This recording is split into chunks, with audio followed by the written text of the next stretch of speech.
This edition of Monocle on Saturday was first broadcast on the 13th of November 2021 on Monocle 24.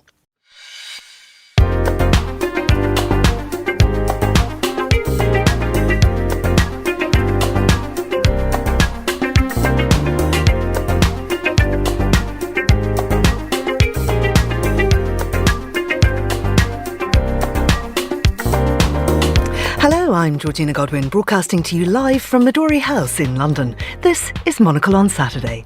Coming up in the next half an hour, Russia analyst Stephen DL joins me to flick through the day's newspapers. Plus, we hear from our editor-in-chief, Andrew Tuck. Have they warned you about the bad reaction you might get, she asked. No, I said, scanning for potential escape routes. Yes, lots of people seem to be sick of their mixing vaccine manufacturers, like you are.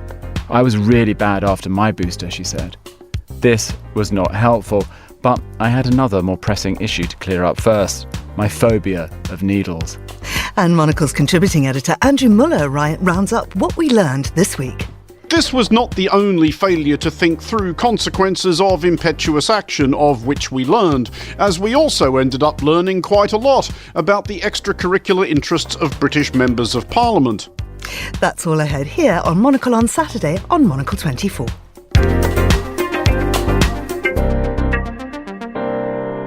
2 weeks of UN COP26 climate talks in Glasgow blew past a deadline on Friday as the conference president called on countries to make a final push to secure commitments that would rein in the rising temperatures that threaten the planet. With a deal now expected sometime today, there remains tough talking to be done on issues such as the phasing out of fossil fuel subsidies, carbon markets, and financial help for poor countries to tackle climate change. US President Joe Biden will hold a virtual meeting with Chinese leader Xi Jinping on Monday, the White House said. Talks Washington hopes will create some stability amid increased tensions between the world's two largest economies. It's expected to be the leaders' most extensive meeting under the Biden administration. US officials believe direct engagement with Xi is the best way to prevent ties spiralling towards conflict. And the United States and other Western powers have expressed grave concern over the appointment of a new Sudanese ruling council by the general who led last month's coup, saying it complicated efforts to restore a transition to democracy.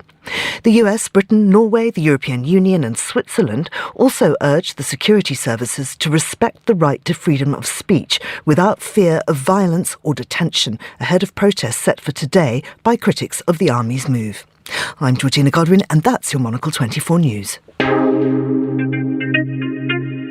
Well, now it's time to have a browse through this morning's newspapers, and I'm pleased to say that joining me in the studio is Stephen DL, who's a writer, a broadcaster and a Russia analyst. Stephen, good morning to you. Good morning, Georgina. Good morning, everyone. Good morning, everyone. Have you had your booster jab? I've got it next week.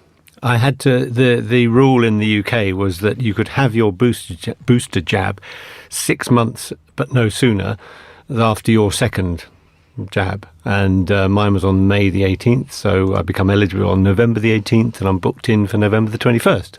Excellent. And I mean, as we got an inkling of what Andrew Tuck is going to be talking about, I think he's a bit sort of needle phobic. Well, are you the same? I think it's a sort of man thing. I don't think we like needles having stuck into as many of us weak men. So I'll have it done, but I will look the other way. I will talk about all sorts of things to the person doing it, and they'll go, a little scratch coming up, and I just talk, and then I say, Oh, have you done it? Oh, all right. Yeah, that's fine. And I know it's not going to hurt. I know it's nothing really, but I'll get it done because it's the sensible thing to do. Absolutely. But there is so much conflicting opinion about this out there, isn't there? And of course, the papers do cover both the vaccination and the disease that makes it necessary quite extensively. What have we got today? Oh, it's let's start with the FT. It's front page news on the FT about the headline being Dutch impose another lockdown as Austria plans curbs for unvaccinated. So they're immediately bringing in two European countries, the Netherlands and Austria. Apparently the Dutch are not happy about the fact that they are being told that starting next week, they're going to have 3 weeks where they will have a curfew on restaurants and bars. They will have to close at 8 o'clock in the evening. The people who haven't got vaccinations are going to have to stay at home. In Austria as well, the Austrian Chancellor Chancellor said those who had not been jabbed would have to stay at home from Monday. I don't see why 2/3 of the population, I'm quoting, should lose their freedom because another third hesitates, he added. It appears from all the evidence, the New York Times supports this as well, going into Germany. Fourth wave grips Germany, a front page headline on the New York Times this morning, that in continental Europe, cases are rising. Britain, I think, for once, is resisting the temptation to present itself as the cleverest country in the world, because here in the past week, the rate of infection has dropped. A week ago, 1 in every 50 people apparently had COVID. Sorry, I beg your pardon. 1 in every 50, and now it's 1 in every 60. So we've dropped. But Boris Johnson, for once, seems to be talking a bit of sense and saying, I don't get carried away. And there is still talk. People are worried. Well, last year we were told a week before Christmas we couldn't have Christmas, as it were. We couldn't have a family Christmas. People weren't allowed to get together. People are just talking a little bit about that and saying, well, whatever's going on now, will we actually be having a family Christmas this year? And I don't think anyone's putting any money on it one way or the other, because it still could leap up and bite us badly. And I mean, there were suggestions when we saw that increase in October, that the government was putting off having another lockdown because of COP26, and that the minute the conference is over, in fact, we might see more action. But with the rate dropping, that's probably unlikely. We might see more action. With the rate dropping, is unlikely. But on the other hand, with 25,000 having people gathered together in Glasgow, it will be very interesting to see in Glasgow, in that area of Scotland, if there is a rise. To be honest, you've got people coming in from all over the world after 18 months of very limited global travel, and suddenly you've had this huge group of people together. That's something that they'll be looking out for very carefully to see, is there a rise there? And if so, there may be some sort of local lockdown. I'm sure that Glaswegians are looking nervously at what's happened, and they, from that point of view, will be glad to see COP26 over and everyone going home. Yeah, absolutely. And I think we'll look at COP26 a little bit later in the programme, because, of course, as we heard in the headlines, no resolution yet. There is one expected this afternoon, but, people aren't holding out a great deal of hope. Anyway, let's hear from Andrew Tuck and his vaccination experience. We just made some promotions at the magazine. Josh Fennett takes a position of editor. Nolan Giles is coming back to London from Zurich to be executive editor. Nick Manise is stepping up to be deputy design editor. And Carlotta Rebello will be heading to Lisbon in 2022 to set up our new outpost in the city. 3 of these people, Josh, Nick and Carlotta, all joined our company as interns, and all have been star turns. After Josh completed his internship, there was no immediate journalistic role to take, so he ended up working on the front desk, answering readers' calls, delivering the post, organising couriers. So he's made a pretty impressive climb up the masthead, showing all the nimbleness of an alpine goat. And this is still a good route into Monocle. Internships, that is, not scree-covered paths. Our new researcher, Carolina, started with us as an intern just a few months ago. But how would we run an effective intern program if nobody was in the office? How would you get people to simply be around as decisions about editing, making a page are made? How could you make the process of learning a simple one, and hopefully fun too, and also one that leaves new hires with supportive friendships, sage mentors, and a good network? Back in the midst of time, this was also my route into journalism. I had no contacts, no experience, certainly no fancy education, just a certain single-mindedness. I applied for every job going, and with no luck. I failed to get a foothold on a slimming magazine, a society magazine, and also on Row News, a title aimed at the roll-on, roll-off freight operator. Well, it seemed to come with the promise of regular travel to Singapore, and I did actually get an interview for that one at least. In the end, I went the internship route, and was taken in by Time Out. I was a terrible writer, a poor editor, but by watching, being around people, listening, I was able to get going. This is just one of the many reasons why I'm pleased that Monocle is not a group of remote workers, but a team that comes together in the office. Sure, every day there are lots of people who are travelling, out reporting, perhaps finishing a story from home, but it's a proper team. This week there have been reports about the trouble brewing at magazine company Hearst's operations in the US.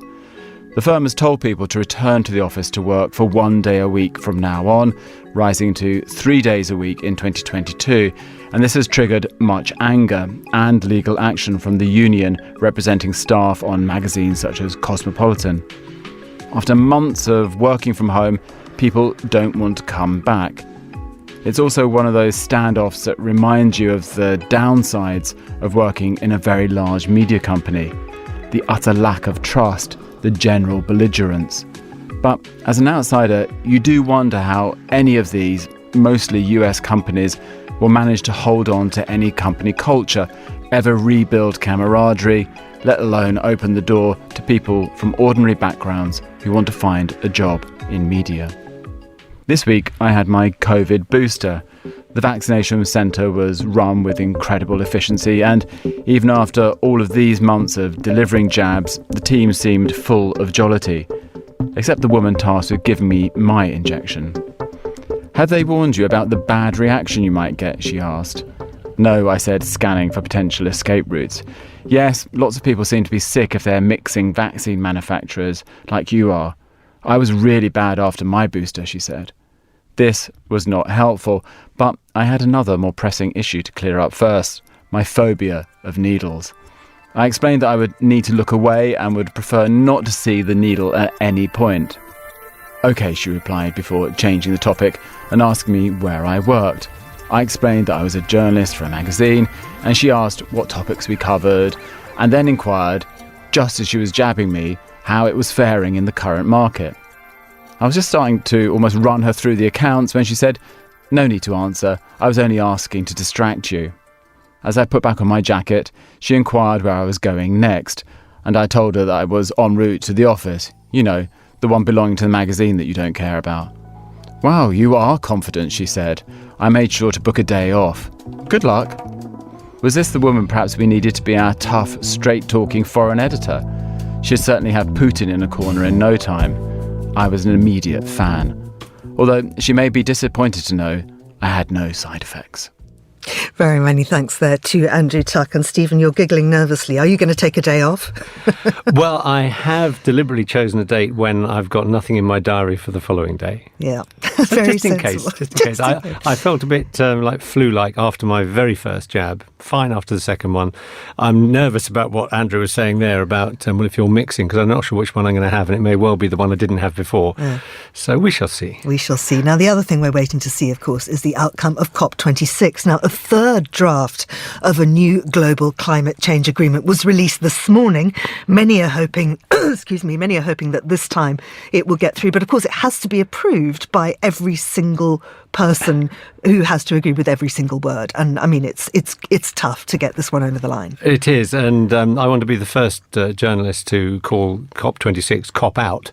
Those who don't, if they don't know the phrase in English, if you cop out of something, it means you don't really make a decision. You take the easy route, and it really does seem to me. And I'm not a prophet, but I really had no great hopes for this.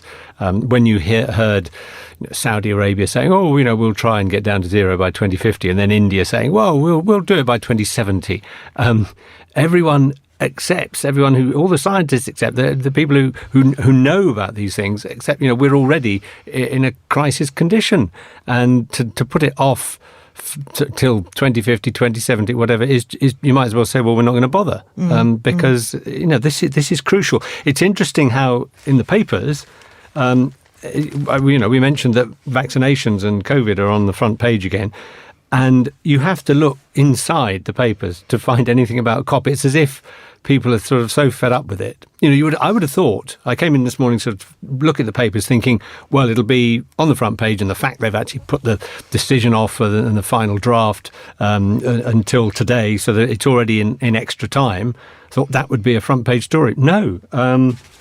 Let's take the New York Times, page 7.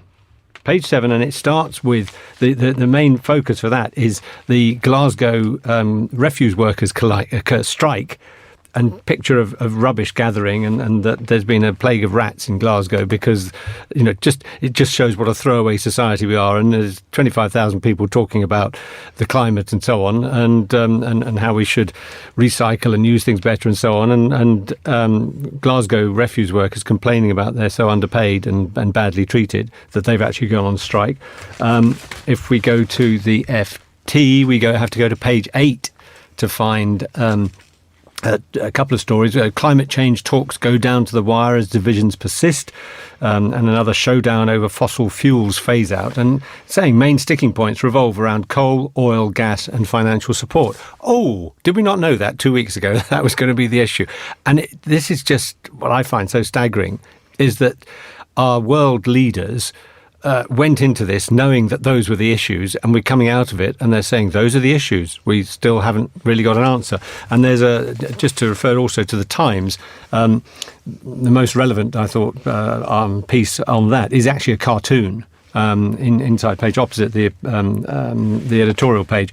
It's got a picture of a Scottish piper, and his bagpipes are made up of a map of the world, or a globe of the world.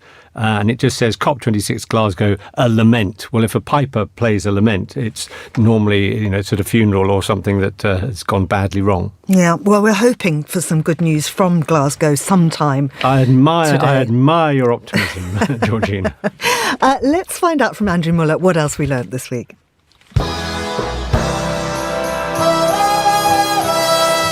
We learned this week how to make yourself unpopular in Wales, other than by criticising Shirley Bassey. Steady on.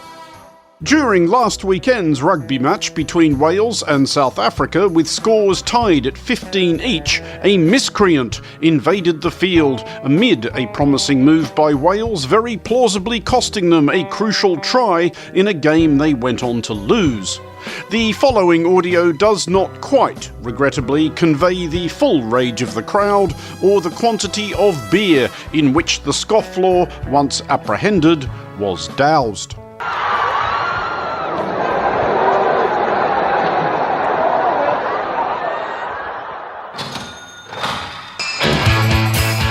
But this was not the only failure to think through consequences of impetuous action of which we learned, as we also ended up learning quite a lot about the extracurricular interests of British members of Parliament. And we learned this, wondrously, directly because of the British government's maladroit efforts to prevent scrutiny of the extracurricular interests of British members of Parliament.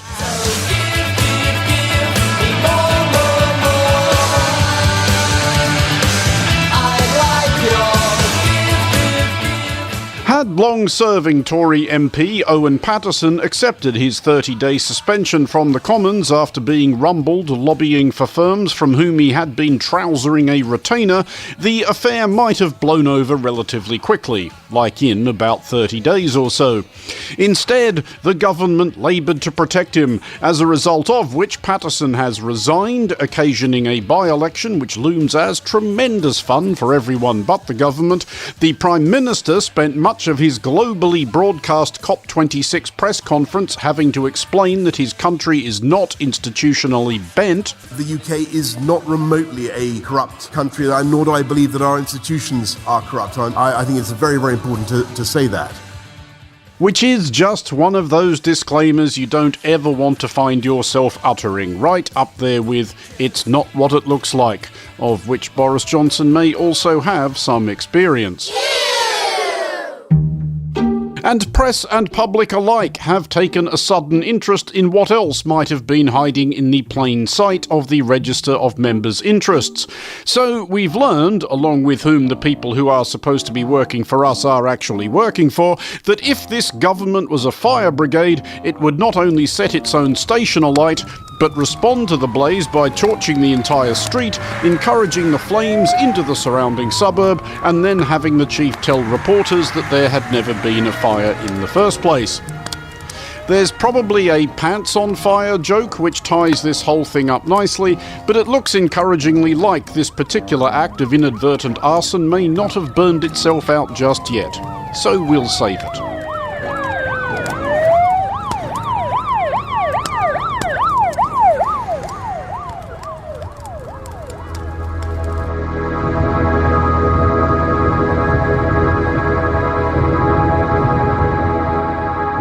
Moving from a monocarpic uproar to a hardy perennial. Monocarpic means only flowers once. Do we have to do everything? Also, the plant motif is a brilliantly subtle wind-up for the next bit. Pay attention.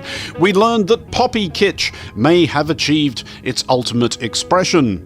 For it is that time of year at which the citizens of Britain once communicated their gratitude for the sacrifices of their military by solemnly sporting a subtle poppy pin in a lapel, but which has become a circus both gaudy and mawkish, with poppies emblazoned on merchandise of hotly debatable relevance and propriety.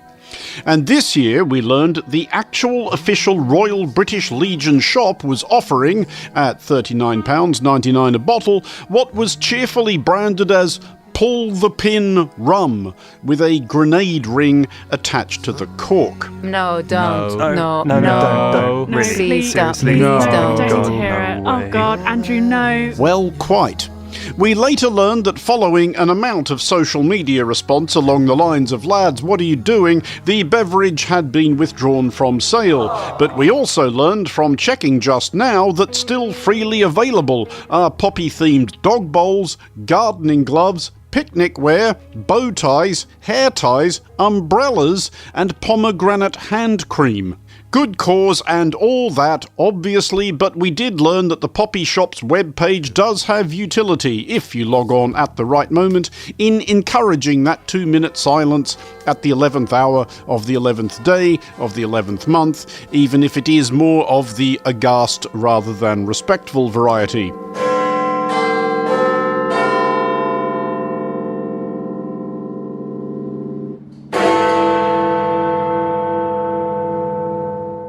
Elsewhere on the civilizational decline front, we learned that there's a TV channel for dogs. Yes, very evocative. We learned that Dog TV, and well played on the name, those late-night brainstorming sessions really can pay off, plans to charge £60 a year for dog-themed programming, possibly even to be enjoyed by cosseted hounds as they lap from their poppy-themed bowls.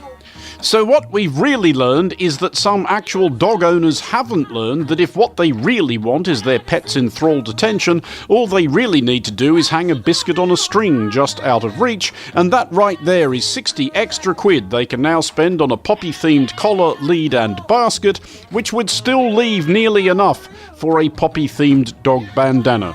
And we are not making any of this up. For Monocle 24, I'm Andrew Muller.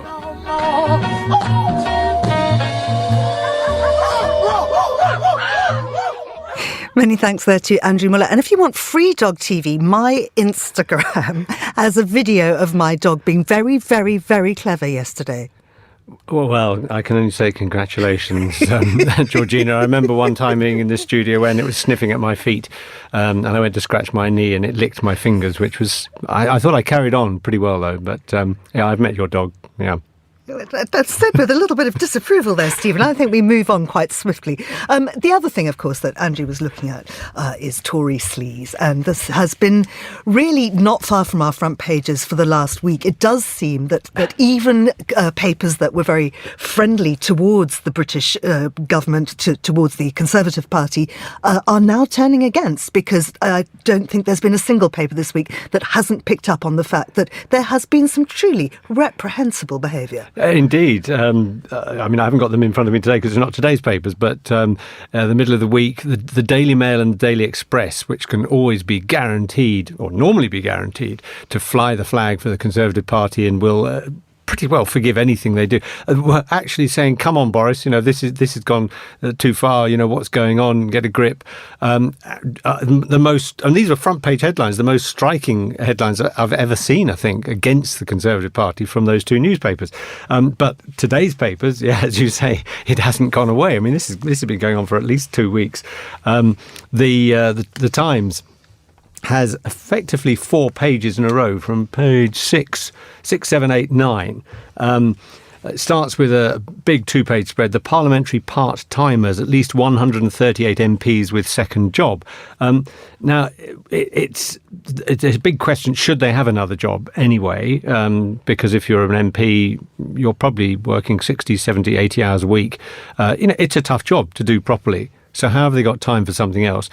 But it's not just that they've got time for something else. It's the fact that, they are often earning eye-wateringly large sums of money for this other job. And also there have been cases where they've broken the parliamentary rule, which is that if you do have another job, you are not allowed to do any commercial work from your parliamentary office. And there are cases coming out, almost tripping over each other, to suggest that this is happening. As I say, there's 4 pages. You go on. I'll come back actually to the Times, because I wanted to bring in at this point also the FT, which says sleaze goes down badly with red wall MPs. Now, what happened at the last general election in Britain in 2019 was that a large number of constituencies in the Midlands and the north of England, which would normally be guaranteed to vote Labour, hence red, suddenly switched and voted Conservative. And that's why Boris Johnson has the Conservative Party has a large majority in Parliament. But this very interesting report on page 2 of the FT says that those MPs in that area from those red wall constituencies are the ones who are up in arms, because of course they've got in on the back of the mess the Labour Party was in. And now they're having to try and defend the Conservative Party, and they're saying, well, we actually are MPs, and that's our job, and we don't do other jobs. And how are we supposed to defend colleagues who are doing other things? Now that leads back to the Times, because if we turn the page to pages 8 and 9, it then that neatly dovetailed into what the Times is calling new blood v old guard in deepening Tory civil war. So they're saying that this is actually causing a huge split in the Conservative Party. And if we go to our old friend Matthew Parris, who writes he's not backward in coming forward, as you know, he's Matthew, fantastic with his opinions. And my pen, just where I'd marked it, has just fallen out of the paper. But he has got an opinion piece in the Times this morning, basically saying Johnson's time is running out. He uses it as an analogy for a flight. He says, flight Boris 2019 is coming into land soon. It's a very amusing piece, and I'm sorry I've lost it for the moment. Matthew's a wonderful, wonderful writer, isn't he? He's an extraordinary man. Oh, he is, yeah. No, there we are. Can I just say the headline? Flight Bojo 2019 has begun its final descent. Well, and it's going to be very, very interesting to see, because, of course, we've got the Chief Whip rebelling against, and will there be some kind of no confidence vote? Who knows? But watch this space. Another space we should be watching, and let's just look at this briefly, is Steve Bannon in the US, because, of course, he too has had several scrapes with the legal system. Before he left office in January, Trump pardoned Bannon of charges that he defrauded donors who gave money to fund construction of the southern border wall. And now, of course, he is being charged with contempt of Congress. Yes, that's sort of come out yesterday and is in the papers. Again, I have the Times story in front of me on page 55, well inside in foreign news, because the day before the attack on the White House on the 6th of January this year, so on the 5th, on his radio program, he basically predicted what was going to happen. Now, that can be described as incitement. This is almost like instructions. This is what I want you to go and do. And he said, it's going to be all hell will be let loose and so on.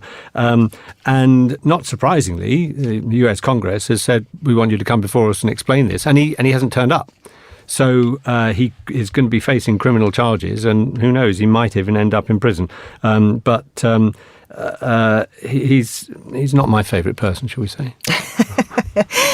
We've got to leave it there, Stephen, but before we do, I understand that there is an important Russian anniversary. There is. Of course, it's always, I can be relied on to come out with something Russian. And today is 74 years, so it's not a big anniversary in some ways, but it's 74 years since the AK-47 rifle was approved. It had gone through 2 years of testing, and it was on the 13th of November 1947 that the Kalashnikov. the Kalashnikov, the AK-47, was approved as the weapon of choice for the Soviet army. But of course, the reason I think the anniversary is so significant is that it became effectively the weapon of choice for so many, not only armies, but Liberation movements, in Africa. Fighters, all around the world. How interesting. But what a better place this world might have been had that not happened.